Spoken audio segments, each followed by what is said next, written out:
지난주 사마리아에 임한 성령의 역사에 대해서 살펴봤죠. 빌립을 통해서 사마리아의 복음의 역사가 나타납니다.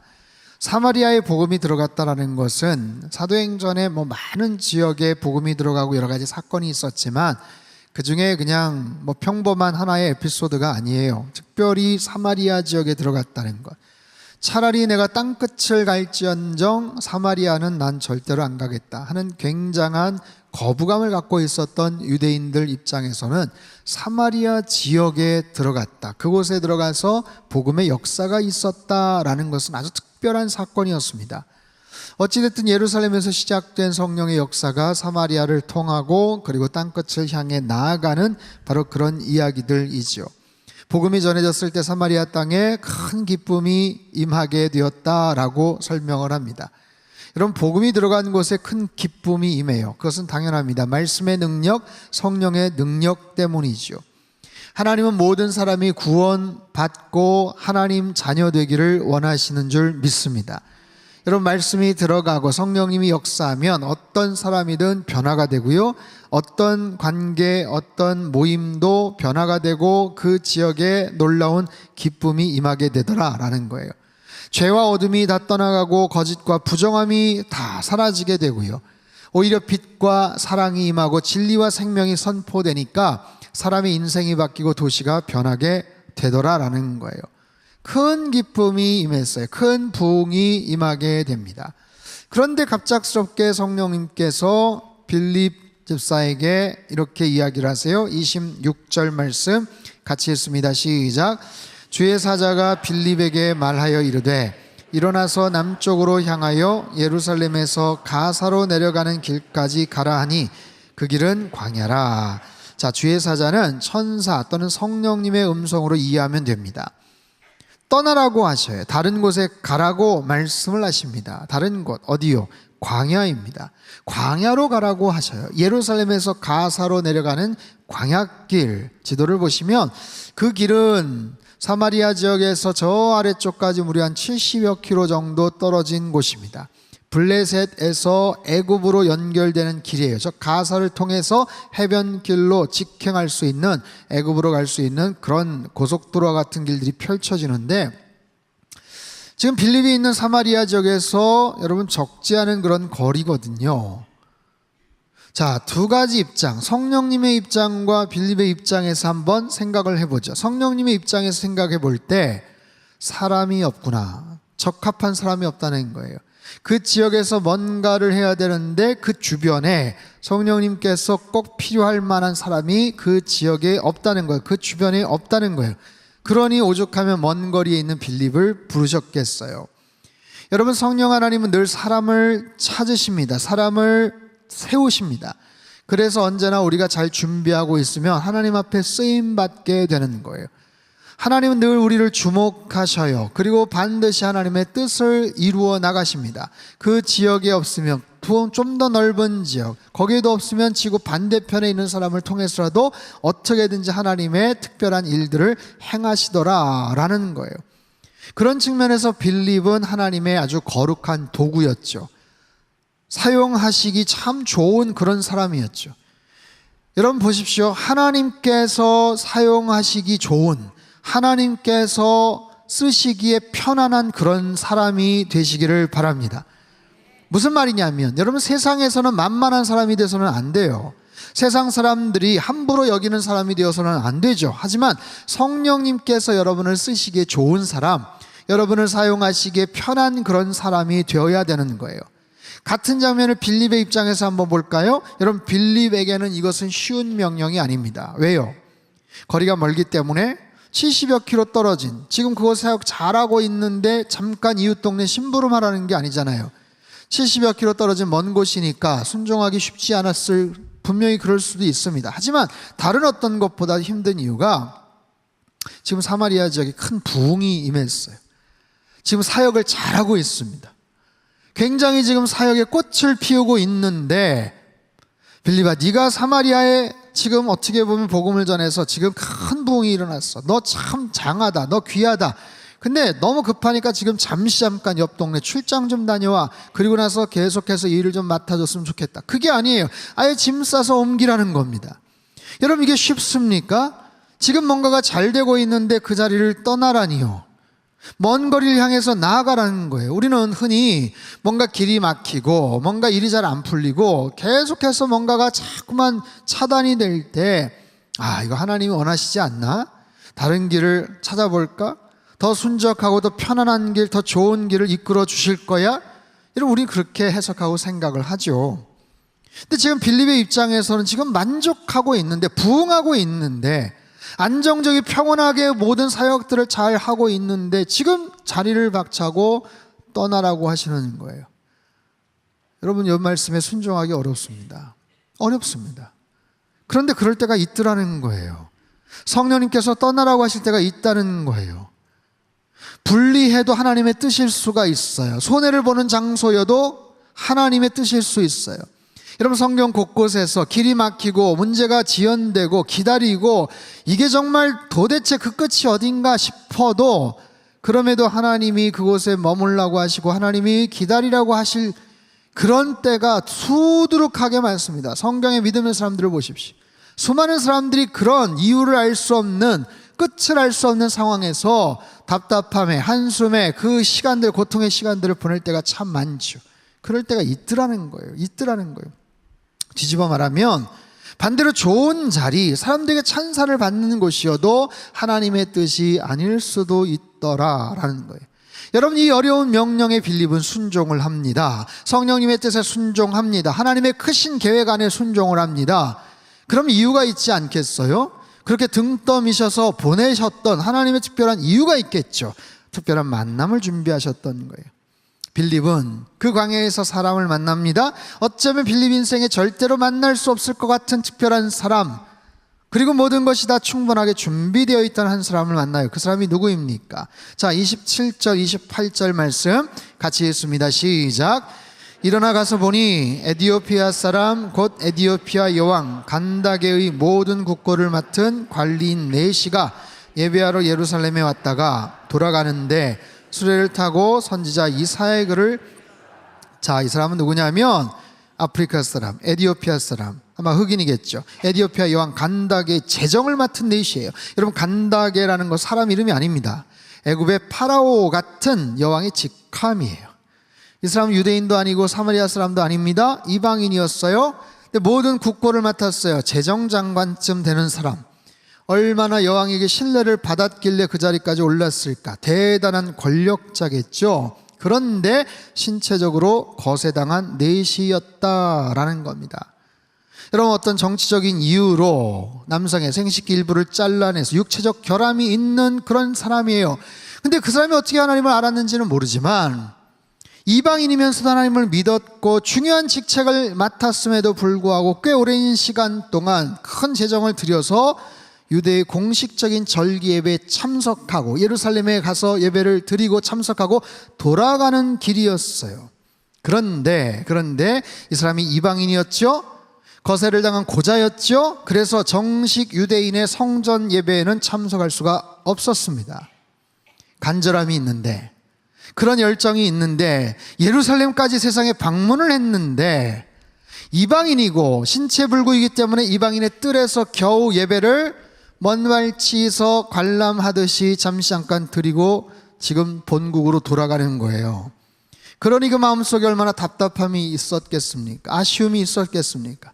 속상하겠죠. 그런 갈증이 있었겠죠. 그런 갈증을 가지고 덜커덩거리는 마차 안에서도 구약의 두루마리 성경을 읽고 있던 사람이에요. 여러분, 그 당시 한 개인이 성경의 일부를 소지한다는 것은 정말 이례적인 일입니다. 이 사람이 막강한 권력자고 아마 큰 부를 가지고 있었기 때문에 막대한 돈을 지불하고 구했을 것이고 그 중에 이사야 53장의 말씀을 소리내어서 읽고 있었습니다. 그 당시에 대중적으로 번역된 헬라어 성경 70인역을 아마 소리내어서 읽고는 있었지만 도대체 이 이야기의 뜻이 무엇인지를 알 수가 없었던 거예요. 바로 그때 성령님께서 또다시 빌립에게 말씀하십니다. 수레로 가까이 다가가라라는 거예요. 29절에서 31절 말씀입니다. 같이 읽죠. 시작.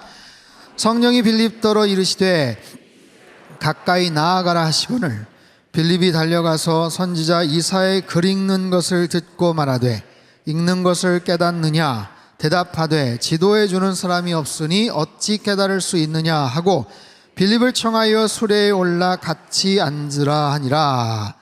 자, 성령님께서 또 한번 빌립을 인도하시는 거예요. 순종합니다. 가장 정확한 타이밍, 모든 것이 완비된 그 정확한 타이밍 속으로 인도하셔요. 이사야에서 말씀을 읽고 있었는데 그 뜻을 이해하지 못하던 참입니다. 읽는 것을 깨닫습니까?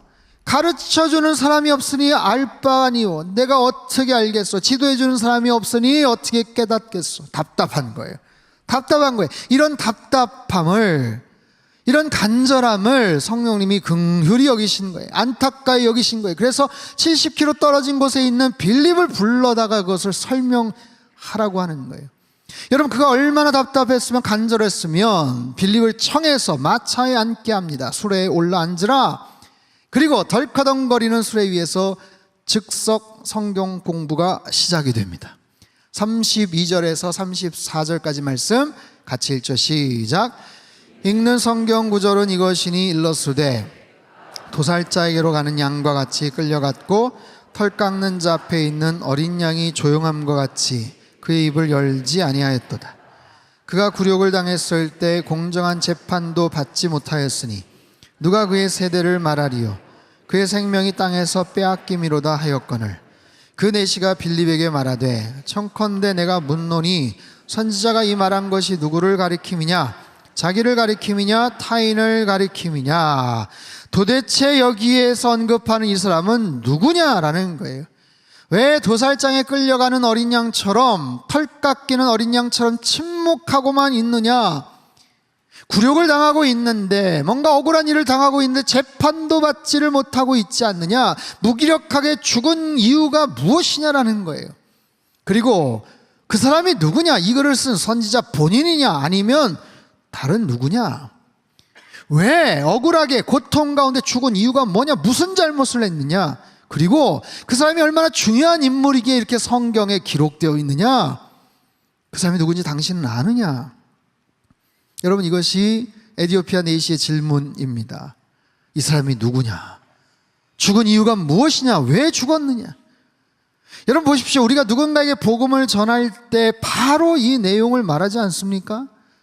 그렇죠. 예수님이 누구신지 바로 이 내용을 얘기하지 않아요? 그분이 왜 이 땅에 오셨는지, 왜 죽으셨는지, 왜 십자가에 죽으셨는지. 여러분, 누군가의 복음을 전하는데 교회를 오라고 하는데 이 얘기를 안 하고, 아니면 그냥 뭐 두리뭉실 얘기를 합니까? 아유, 그냥 나와봐. 그냥 나와보면 알게 돼. 그냥 아유, 여기 주차장도 넓고 그러니까 뭐 점심 맛있게 주니까. 여러분, 그렇게 얘기하지 않잖아요. 누가 아프면 그거 어디 병원 가면, 아니 어디 약국 가서 이 약 지으면 당신 괜찮아질 거야. 누가 뭐 맛집 찾으면 야 어디 가면 좀 멀긴 한데 그래도 가봐. 진짜 강추. 완전 대박. 얘기하지 않아요? 이유를 얘기하잖아요. 정말 적극적으로, 정말 입에 침을 튀어가면서 얘기하잖아요. 근데 내가 누군가에게 복음을 전하는데 그 이유를 내가 만약에 얘기를 못한다면 이게 말이 됩니까?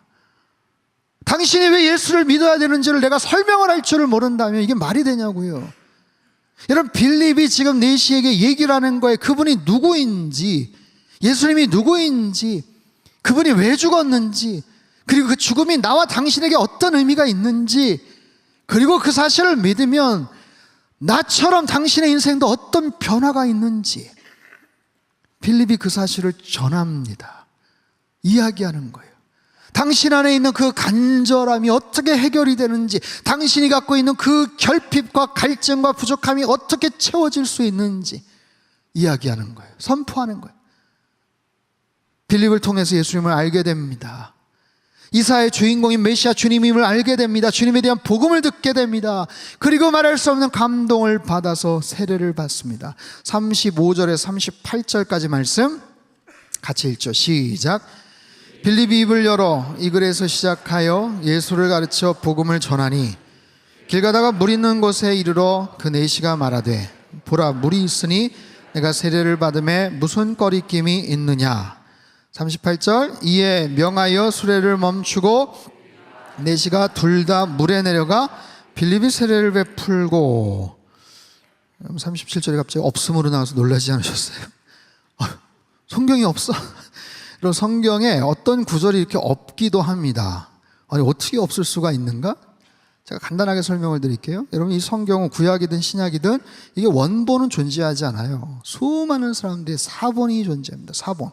그죠? 수많은 사본들, 그 사본들을 서로 대조하고 맞춰보고 그러면서 이제 한편의 성경이 나오는 거예요. 근데 수백 가지의 사본들. 여러분, 오늘날처럼 종이가 아니죠. 그 당시에 뭐예요? 파피루스 아니면 양피지, 가죽 이런 거에다가 기록이 돼 있는데 신약만 해도 무려 사본이 한 4천여 개가 돼요. 4천여 개가. 엄청나게 많은 그런 다양한 사본들이 있습니다. 근데 그 중에 제일 권위가 있는 시내산 사본이라든지 알렉산드리아 사본, 바티칸 사본 이런 사본들을 가지고 제일 가장 완성도가 있고 제일 보존 상태가 좋은 그런 사본을 통해서 성경을 번역하고 그걸 가지고 나오는 거예요. 근데 그러다 보니까 어느 구절들은 미싱된 부분이 있어요. 빠진 부분들이 있다고요. 근데 다른 사본은 보니까 그 부분이 또 있어요. 그래서 그 사본들을 서로 짜맞추면 될 것 같은데 이 사본의 어떤 정경, 권위에 대한 이런 부분들 때문에 그냥 권위 있는 그 사본은 그냥 통으로 그렇게 씁니다. 근데 그럼에도 불구하고 빠져있는 다른 사본들의 어떤 내용들이 거기서 소개가 되거나 첨부될 수 있어요. 37절이 없는 건 아닙니다. 있어요. NASB나 킹제임스 번역에는 이 본문을 이렇게 소개를 해요. 37 제가 읽어볼게요. 빌립이 이르되 네가 마음을 온전히 하여 믿으면 가하니라. 내시가 대답하여 이르되 내가 예수 그리스도께서 하나님의 아들이신 줄 믿노라. 너무 멋진 표현이에요. 사실 37절은 이렇게 해서 삽입이 됐으면 참 좋았겠다 싶기도 한데 어찌됐든 자, 세례를 받고 싶은 마음에 광야에서 사막에서 물이 없잖아요. 근데 물을 만난 거예요. 아마 강을 만났겠죠. 호수를 만났겠죠. 그래서 세례를 좀 받고 싶은 마음이 있는 거예요. 그냥 세례를 줄 수는 없겠잖아요. 그러니까 이 부분에 대한 믿음의 고백을 들었고 그렇습니다. 저는 예수 그리스도가 하나님의 아들이심을 믿습니다 라고 고백을 하고 세례를 받게 됩니다. 그리고 나서 기쁜 마음으로 일어납니다. 주님을 만난 기쁨으로 본국으로 돌아갑니다. 근데 아주 특이한 그런 내용들이 소개가 돼요. 39절 40절 말씀을 우리 같이 한번 읽습니다. 시작. 둘이 물에서 올라올새 주의 영이 빌립을 이끌어 간지라. 내시는 기쁘게 길을 가므로 그를 다시 보지 못하니라. 빌립은 아수도에 나타나 여러 성을 지나다니며 복음을 전하고 가이사라에 이르니라. 자, 세례를 받고 나서 이렇게 일어나 보니까 세상에 빌립이 사라져 버렸어요. 주의 영이 이끌어 갔다. 이 헬라어 헤르파센이라는 단어는 재빨리 어떤 것을 낚아채다라는 그런 뜻인데요. 이유는 모르겠지만 하나님께서 성령 하나님이 빌립을 내시의 눈앞에서 사라지도록 하셨어요. 상징이나 은유가 아닙니다. 실제적으로 빌립이 시공간을 초월해서 아소도라는 곳, 아스돗이라고 알려진 40km 떨어진 북쪽 지방에 나타나서 사역을 합니다. 어쨌든 본문에서 그 내용보다 더 중요한 것은 뭐냐면 그 사건 이후에 빌립이 어디 갔지 하고서 막 허둥대고 찾는 게 아니라 그 내시의 마음속에 기쁨이 충만했다라는 거예요. 그 기쁨을 가지고 돌아갔다는 거예요. 그 기쁨, 세례를 받고 나서의 기쁨, 내 자신의 죄가 사해졌구나 라는 것에 대한 기쁨, 내가 이제 하나님의 자녀가 되었구나, 하나님 나라의 친백성이 되었구나 라는 사실에 기뻐합니다. 기뻐해요. 여러분 보십시오. 그는 먼 곳에 가서 예배를 드리려고 했지만 성전 안으로 들어갈 수가 없었어요. 이방인이기 때문에, 내시이고 성불구자이기 때문에 이중적인 장애로 인해서 그는 들어갈 수가 없었어요. 거절당했다고요. 박탈감, 영적 소외됨과 절망감을 느끼고 돌아오던 그의 심령이 말씀을 통해서 해가람을 얻고 세례를 받고 기뻐 뛰는 거예요. 이제 주님 안에서 모든 것이 자유케 되었구나, 기쁨을 누리는 거예요. 하나님 자녀의 특권을 깨닫게 되는 거예요. 여러분, 이 기쁨이, 이 사람이 느끼고 있는 이 자유함의 기쁨이 얼마나 지속되었을까요?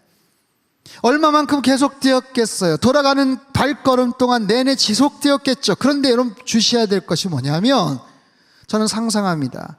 아까 그 읽었던 본문은 이사야 53장이에요. 그러면 그 사실을 깨닫고 세례받고 나서 그냥 책을 딱 덮어버립니까? 그렇지 않겠죠. 가면서도 계속해서 궁금해서 읽었겠죠. 53장 다음이 몇 장이에요? 54장이죠. 그 다음 몇 장이 55장이죠. 하나씩 읽었겠죠. 상상하는 거예요. 근데 56장에 이르렀을 때 그의 눈을 번쩍 뛰게 하는 본문이 거기에 소개가 되는 거예요. 여러분 이사야 56장을 읽을 겁니다. 근데 그냥 읽지 마시고 이 정황 속에서 이디오피아 내시의 마음을 가지고 읽어보세요. 내가 그 입장이라고 생각하고 3절에서 5절 우리말 성경입니다. 우리 큰 소리로 또박또박 같이 한번 읽어보죠. 시작. 이방 사람이라도 속했다면 여호와께서 나를 그분의 백성과 차별하시는구나 하고 말하지 못하게 하여라. 고자라도 나는 마른 나무에 불과하구나 하고 말하지 못하게 하여라.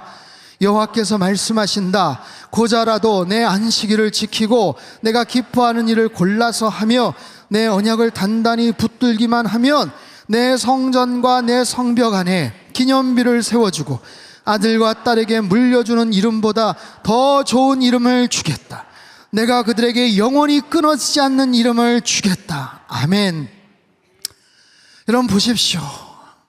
하필 56장에 본인과 너무 적합한 그런 상황의 내용을 지금 말씀을 하세요. 여러분 이 내용을 가지고 그가 본문을 볼 때 그가 감격하면서 이 내용을 볼 때 저는 상상하는 거예요. 그는 좀 전까지만 해도 기뻐하면서 흥분하면서 말씀을 보다가 이 성경을 읽다가 이 부분에서 아마 통곡하지 않았을까, 오열하지 않았을까. 이방인이라도 자기와 같은 내시라도 고자라도 하나님께서 나를 받아주신다라는 거예요. 말씀대로 살면, 붙잡으면 내 성전 안에, 성벽 안에 기념비를 내가 세워주겠다. 그 어떤 이름보다도 더 끊어지지 않는 영원한 이름을 내가 너에게 주겠다. 여러분 이것이 그에게는 얼마나 감격스러운 그런 본문이겠어요. 하나님의 뜻 안에서 하나님 자녀가 되고 안식일을 지키고 언약의 말씀을 붙잡으며 이제는 영원히 끊어지지 않는 하나님의 놀라운 특권을 가진 여러분 그 먼 곳까지 사모하면서 갔는데 들어갈 수가 없었잖아요. 너는 이방인이잖아. 너는 고자잖아. 내시잖아. 그런데 성전 안에 갈 수 없었던 그를 말씀을 통해서 그가 깨우치는 거예요. 상관없이 내가 너를 받아주겠다. 여러분 그가 얼마나 감격스럽겠어요. 여러분 이 사실을 그만 자기만 알았겠습니까? 이 사실이 자기에게만 해당이 되었겠냐고요. 이 복음의 소식을 많은 사람들에게 알렸겠죠. 자신의 동네 고향 친척 사람들에게 알렸겠죠. 더 근사한 그런 이야기들을 선포했겠죠. 6절에서 8절까지 우리 한 목소리 같이 한번 읽습니다. 시작. 이방 사람이라도 속하고 나 여호와를 섬기며 여호와 이름을 사랑하고 내 종이 돼서 안식일을 지켜 더럽히지 않고 내 언약을 굳게 지키기만 하면 내가 그들을 내 거룩한 산으로 데려와서 내 기도하는 집에서 그들을 기쁘게 해주겠다. 그들이 내 제단에 바친 번제물과 희생제물을 내가 기꺼이 받을 것이다. 내 집은 모든 백성이 모여서 기도하는 집이라고 불릴 것이다. 쫓겨난 이스라엘 사람들을 모으시는 주 여호와의 말씀이다. 내가 이미 모은 사람들 외에 더 많은 사람들을 또 모으겠다. 아멘. 여러분 이스라엘 이 이디오피아 내시에게 이 말씀은 또 얼마나 감격스럽겠어요.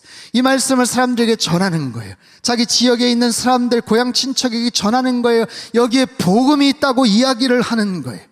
그 하나님께서 우리를 내치시 않는다고, 우리를 초대하신다고, 내 집은 만민이 기도하는 집이다. 특별한 계층 유대인들에게만 해당되는 복음이 아니라 온 사방팔방에 흩어져 있는 모든 민족을 향한, 열방을 향한 하나님의 그 놀라운 마음을 그가 전하면서 얼마나 감격스럽겠습니까? 이 이야기를 들은 사람들이 얼마나 기뻐했겠습니까? 여러분 보십시오. 이 사람이 앞으로 어떻게 될까요? 이 사람이 어떤 일을 할까요? 역사학자들은 말합니다. 2세기 교부 이레네우스에 따르면 이 이디오피아 내시의 이름은 시몬 바코스였어요. 그리고 이 사람을 통해서 이디오피아 교회가 시작이 되었다고 이야기를 합니다. 여러분 이디오피아는요 다른 아프리카 나라와는 달리 AD 4세기경에 기독교를 국교로 정하게 되는 거예요.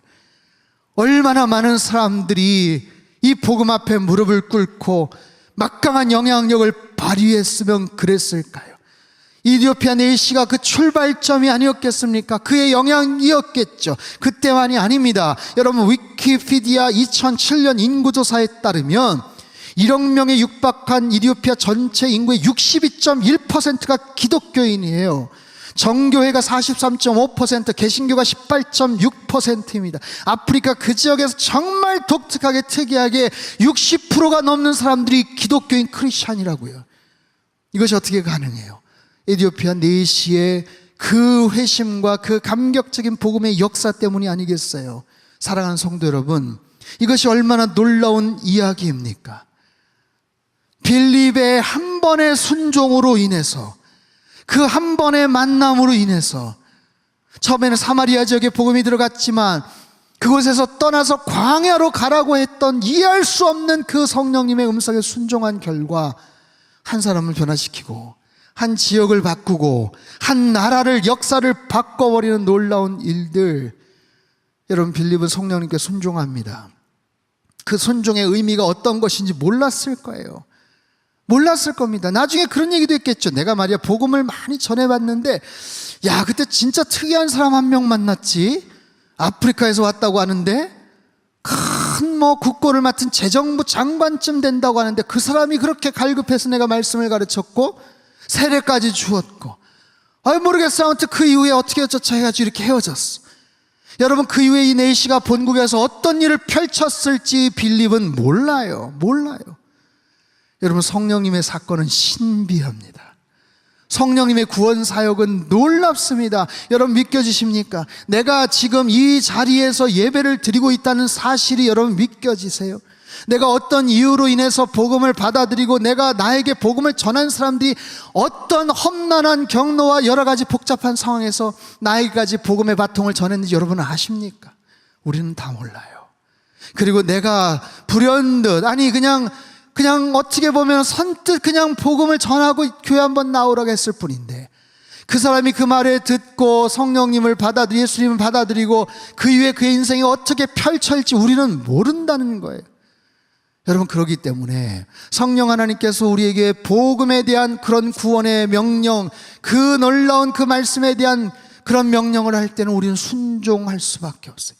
이 복음의 바통이 막강하고 대단히 준비된 어떤 특별한 모습으로 누군가에게 바통을 전해줄 수도 있지만, 어마어마한 고압 전류가 흐르지만 끊어질 수도 있었지만 가늘은 철사 한 조각 정도밖에 안 되는 그런 정도이지만 우리가 그 역할을 감당할 수도 있더라는 거예요. 여러분, 성령님께 순종하며 살아가시기를 축복합니다. 다시 한번요. 여러분, 남은 평생 성령님을 의지하고 성령님께 순종하며 쓰임받으며 살아가시기를 주님의 이름으로 축원합니다. 우리 5월 19일 날 새생명 축제를 앞두고 있어요. 예수님 알지 못하는 분들을 초청을 하는 자리입니다. 여러분, 요즘 전도하기 참 어렵습니다. 가까운 사람들에게 교회 한번 올래요? 라고 말하는 것도 굉장히 어려워요. 그래서요, 첫 번째, 그래서 나는 안 해. 여러분, 어떻습니까? 요즘 전도하기가 얼마나 어려운데, 얼마나 남사스럽고 부끄러운데, 그래서 나는 안 해. 첫 번째입니까? 두 번째는, 힘들지만 그래도 누군가에게 한번 전달을 해야 될 텐데 아직도 고민 중입니까? 그래도 뭔가를 한번 전해야지, 해야지. 그 두 번째. 세 번째는, 이미 벌써 누군가에게 초청장도 주고 그날 올 거라고 얘기도 듣고 그래도 혹시 스케줄이 바뀔까봐 노심초사하면서 그 영혼을 위해서 기도하고 계시는 중입니까? 여러분은 어디에 속하셔요? 1번입니까? 2번입니까? 3번입니까? 저도 가만히 보니까 믿지 않는 사람들을 만날 기회가 별로 없어요. 늘 성도님들 만나고 늘 교회 다니는 사람 만나고, 그래서 고민하고 있습니다. 노력하고 있습니다. 두 번째입니다. 저도 누군가를 지금 마음을 먹고 있어요. 꼭 그분 전도해서 그날 올 수 있게끔 지금 마음 품고 있습니다. 여러분, 보십시오. 성령님의 역사는 다양한 것들이 있지만 기쁨이에요. 기쁨. 성령님의 역사는 기쁨이에요. 자, 지난주 사마리아 성에 복음이 들어갈 때 그 성에 기쁨이 임했어요. 절망과 패배와 손가락질 당하고 악한 영들에 사로잡혔던 그 성에 복음이 들어가니까 기쁨이 임했어요. 에티오피아 내시가 복음의 소식을 깨닫고 기뻐하면서 갔어요. 여러분, 우리가 선뜻 전하는 이 순종, 이 복음의 능력을 통해서 누군가에게, 누군가의 가정에, 누군가의 인생에 어마어마한 기쁨이 임할 것이라는 것을 안다면 여러분, 우리의 만남을 소중히 하십시오. 이번 일주일 동안 많은 만남들이 있을 겁니다. 부탁입니다. 여러분, 의미 없는 만남을 만들지 마십시오. 더 나아가서 내 삶 속에 방해가 되고 오히려 후회가 될 수 있는 만남을 만들지 마십시오. 반대로 우리의 삶 속에 하나님께서 기뻐하시는 만남들이 우리 안에 지속될 수 있게 되기를 축복합니다. 여러분, 성령님 만남을 통해서 역사하세요. 순종을 통해서 역사하십니다. 가장 필요하고 가장 중요한 만남을 예비해 두셨을 줄 믿습니다. 순종하십시오. 신뢰하십시오. 그리고 간절히 사모하십시오. 성령 하나님, 제 삶 속에 하나님으로 충만하게 채워주시고 필요한 만남들을 허락해 주셔서 피해야 될 만남 피하게 하시고 성령님 기뻐하시는 그런 만남 허락하여 주시옵소서. 그래서 성령님께만 오로지 쓰임받는 인생 되게 하여 주옵소서. 그 순종과 그 쓰임받은 그 만남을 통해서 내 지평이 넓혀지고 하나님의 역사, 구원의 놀라운 역사가 나타날 수 있기를 소망합니다. 이번 한 주간 여러분의 삶을 통해서 하나님이 운행하시고 계획하시는 수없이 많은 기가 막힌 구원의 역사들이 우리의 순종을 통해서, 만남을 통해서 펼쳐지시고 하나님 앞에 귀하게 쓰임받는 그런 인생 되시기를 주님의 이름으로 축원합니다. 우리 한번 기도하겠습니다. 하나님 아버지, 우리를 통해서 거룩한 도구 되어 생명의 역사가 전달되게 하여 주시옵소서. 우리 주변에 주님 알지 못하는 사람들이 너무나도 많습니다. 너무나도 많습니다. 용기를 가지고 지혜와 담대함을 가지고 그들에게 복음을 건네고 전할 수 있게 하시고, 그래서 빌립의 순종을 통해 이디오피아 간다기의 국구 맡은 네시가 변화되고 그 나라와 지역이 바뀌었던 것처럼 성령님의 놀라운 구원의 역사가 나를 통해서 이루어지게 하시고 일평생 그렇게 성령 하나님께 쓰임받는 인생 되게 하여 주시옵소서.